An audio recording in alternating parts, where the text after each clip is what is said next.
Good morning from still snowy Tennessee. Thought today I'd kind of give you an idea of how I started canning. I didn't have any experience with it.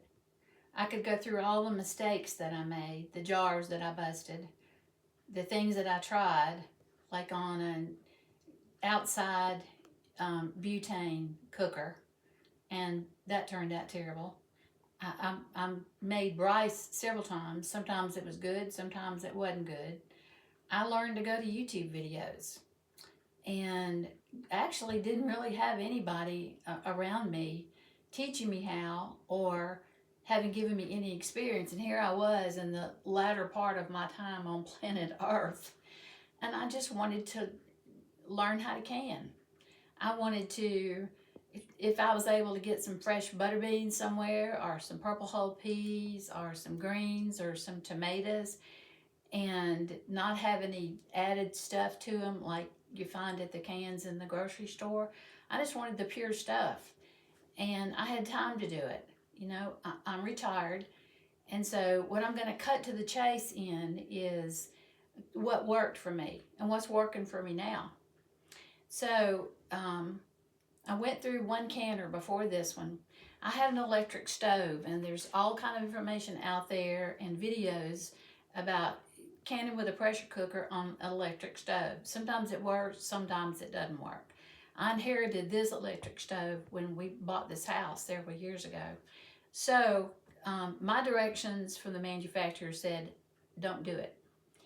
And therefore, something I didn't think about at the time is if I didn't want to go to the expense of getting an electric canner, I might have gotten a plug-in coil and used the very basic canners to use. But I didn't think about that at the time. So what I ended up with was, after watching multiple videos, trying to learn from people's mistakes and trying to be able to do something that I just wanted to learn how to do. That's proven to be a pretty good thing with this ice storm we've got right now, because I can't get out and go to the grocery store where I live. We're out of the city limits, and getting out, we don't have a four-wheel drive, and besides that, the sheriff and the mayor are both telling us to shelter in place. So I've got all kind of things I can choose from that I've canned over the last couple of years, and I'm pretty happy with that. Now, before I tell you about the canner, I did find it on Amazon. I don't have a link to it. I just have to let you look at it and see what you think and see if it'll work for you. Well, the other thing I did was, obviously, I didn't have any jars. So Buddy and I started going to garage sales and a sale at the local store and just whatever we could do. And I couldn't decide at the beginning, do I want pints or do I want quarts? Okay, this is the quart jar. For the two of us, if this was vegetable soup I was canning, that's wonderful. If I'm just doing, let's just say, red beans, for my red beans and rice recipe, we are from Louisiana, and I like my recipe, this is too many red beans. So I just learned to kind of judge, and if this is the right amount, if I was going to make soup, it's not the right amount for navy beans or small things that I'm going to add to a meat. Okay, so this is another thing that I learned about jars. You see, this one has a big opening on it. This one doesn't. It's a whole heck of a lot easier to fill these. And this kind of jar, if you decide something goes wrong and you decide you just want to freeze it, you can freeze this jar. You can't freeze these. They'll bust. Ask me how I know. I made gumbo sometime back, a few months ago, put it in the jars, only filled it up to about right here, but son of a gun, a few weeks later, Buddy found them broken in the freezer. So, not going to do that again. If I'm going to freeze something, it's going to be in the wide mouth jar. And this is the lid for that wide mouth jar. Now, while we're talking about the lids, let me just say real quickly, I boil my lids and I reuse them unless they look like there's some kind of deformity or they didn't pop out or whatever.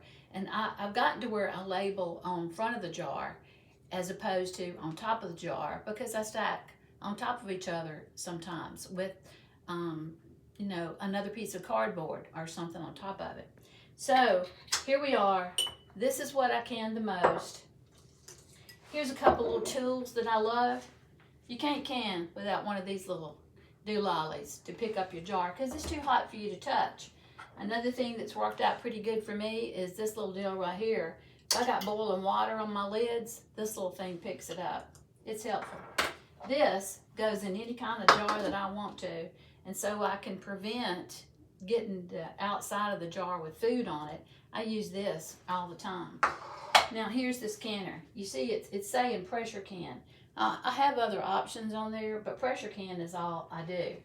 It's got a lid that is install, remove, or locked. Now, some years ago, in my work, I was around someone who had been actually on a riverboat, and his pressure canner had blown up, and he had on an apron with pockets, and the food from that pressure canner went in those pockets. Well, you can imagine the burns that that poor person got. And I was afraid to can for all those years because of that. But this little device right here just makes it so easy. So all I'm going to do is, it's got an inside like this, and I don't know if you can see it, but there's a little line right there, and that's how much water I put in it. No, I don't do sterile water, and no, I don't put vinegar in it like some sites say to do it, because this canner's direction says don't do it. So, and I put it in there, and I put my jars in. I don't mix up sizes of jars because they take different amounts of time to can. Generally, a jar this size is about 75 minutes, and one this size is 90 minutes. So, this little jobby over here is going to give me directions, and it's going to say fill jars. It's going to say put on regulator, which essentially just means all I have to do to this is turn this toward the front. It's going to tell you when it's cooling. It's going to let you choose the amount of time that you're going to can. That's why I like this. And that's exactly why, with the weather like it is outside, we had plenty of food to eat. Didn't have to go to the store for anything. Buddy, you want to show them some of my canning right up here?